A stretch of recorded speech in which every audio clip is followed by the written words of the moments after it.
Hey, what's up guys? I'm doing a follow-up video to one that I dropped a couple weeks ago where I talked about how BlackRock is buying a ton of houses in the United States and often coming out of the gate bidding 20%, as high as 20% above ask, and even at times buying entire neighborhoods that just finished construction. So it's not good for the American consumer, obviously. And in this video, I just want to share an interesting article that I read illustrating how much power BlackRock and two other companies together, and again, these are top-down control structures. When it's corporation, what does that really mean? It means there's heads of the corporation and it just kind of trickles down and it expands, right? But that means that there is a high amount of concentrated power in the hands of a subset of very few people. And that's what we're going to look at in this video. So let's get started. All right, so we are reading from nomorefakenews.com. I will put a link in the description in case you want to follow along or share this article with your friends and whoever else. So the title is COVID, 3 Men Who Own Corporate America. Why did mega corporations accept the lockdowns? And I might do a little bit of self-censoring here so that the algorithms don't bury this video. But obviously you'll read the words, if you're watching the video, you can read the words that I omit as I go. All right, so he is reprinting the article he wrote in July 2020. Below, here is an analogy. First, let's say you own a company. You're public, meaning you issue stock for sale. Suddenly, the blank pandemic hits. The governor of the state issues restrictions, including lockdowns. You have to close your doors. You're going to take a staggering financial hit. Your first reaction? Anger, seething anger. You're determined to fight back. You call your lawyer to work out a plan. Wait a minute, he says. I have some bad news. Do you know who is now the majority stakeholder of your company? Bill Gates, and he has voting rights. If you object to the lockdowns, he'll roast you alive. You'll be out on your ass. Buckle up. Here we go. 3 men who own corporate America. Over the past 38 years working as a reporter, this is John Rappaport, the author, I've spoken with many medical people, doctors, researchers, public health bureaucrats, business executives, whose companies supply products to the medical industry, professors, etc. In every case, these people completely and utterly support conventional medical reality. They are unshakable. A man like Fauci says jump, they jump. To do otherwise would be unthinkable. As you read on, you'll see why this is important. Airlines, hotel chains, you name it, they all folded when the lockdowns were imposed. They closed up shop, they took a knee, they opted for bailouts. Why? The CEOs of these corporations are supposed to be hard chargers and ruthless operators. Why didn't they rebel? I would cite several reasons. Here I want to focus on a little known and staggering story. Imagine an employee of a company motivated to speak out against the lockdowns and go public. Then he thinks about the owner of the company. That owner happens to sit on the board of a large hospital. Uh-oh, that owner is solidly wired into official medical reality. He isn't going to appreciate a naysayer who says the lockdowns are ridiculous and destructive overreach. Better to stay quiet, better to fit in and go along. Well, it so happens that 3 of the most powerful corporate bosses in America do have deep connections to major hospitals, and these 3 men run corporations that own corporate America. What? Did you hear that correctly? These 3 men are Larry Fink, Joseph Hooley, and Mortimer Buckley. Buckley is the CEO of Vanguard Group. Hooley is CEO of State Street. Fink is CEO of BlackRock.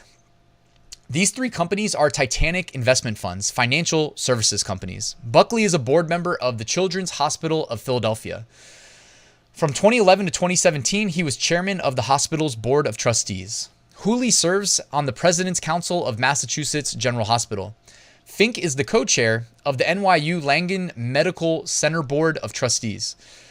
Next, let's look at their investment funds, State Street, BlackRock, and Vanguard, known as the Big 3. The reference is an article at theconversation.com. These 3 firms own corporate America.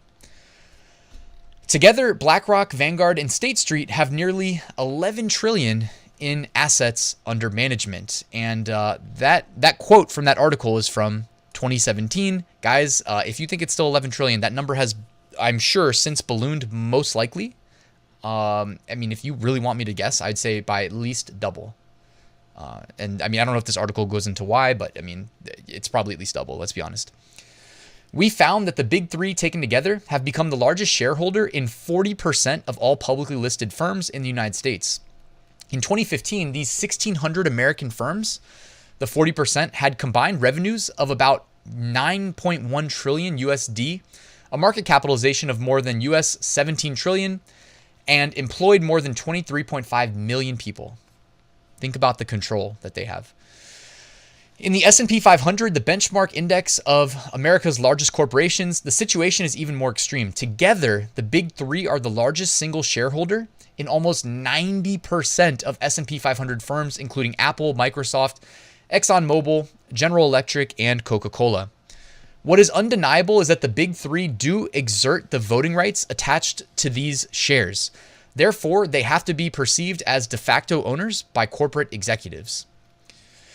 Whether or not they sought to, the big three have accumulated extraordinary shareholder power, and they continue to do so. In many respects, the index fund boom is turning BlackRock, Vanguard, and State Street into something resembling low-cost public utilities with a quasi-monopolistic position. Because guys, with index fund investing, you kind of just hand your money over to Vanguard and say, hey, put it in your ETF that tracks the S&P 500 and pays a dividend. They do that. They take a little bit of a cut, and we feel like we're getting rich because it just tracks the S&P 500, which tends not to go down. It tends to go up. And if you weren't aware, there is typically an inverse correlation between the S&P 500 going up and the US dollar being devalued. So at a minimum, you can expect to keep pace with inflation by just blindly buying into these ETFs that track the S&P. So anyways, back to the article. If the CEO of a corporation whose main shareholder is the big three thinks about rebelling against the official COVID medical consensus, and he knows that the big three bosses are heavily wired into the US medical complex, that CEO has a huge reason to forget about being an old-time hard charger. He has a reason to swallow his anger when he's told to lock down and shut down. He has a reason to knuckle under and play the game. Guys, play the game. I say that a lot on my other channel. It's not in this context, but in the context of, I guess kind of in this context where what is the game that everybody else is playing? Play that game kind of blindly, because it's like, it sucks because like what this article is really illustrating is, hey, if you don't play the game, you're going to get run over. These people they wield too much power over you, sadly. He has a reason to surrender to a story about a virus and Fauci and Bill Gates. He has a reason to stand down and stand aside and watch economic devastation sweep over the land. His corporation is owned by the big three, and the owners of the big three are loyal members of the medical complex, the complex that forms the current police state that has subdued the world under the false banner of saving humanity from the virus. It's that stark. I keep telling you, we're now living in a medical civilization, so from the financial side of things, you've just read how that happened. The three men who own corporate America are also medical denizens. Think it through. Guys, this is just one opinion piece, and the opinion piece kind of started at the end. The rest of the article is pretty much spot on, matter of fact, other than the fact that these numbers are not accurate and it's actually ballooned into way more control. Because again, those numbers were from 2017 and I'd bet my life they've doubled at least from 11 trillion to what would that be? The big three probably control 22 at least trillion if I had to guess. So yeah, guys, how does this make you feel? I don't think we're on a good path.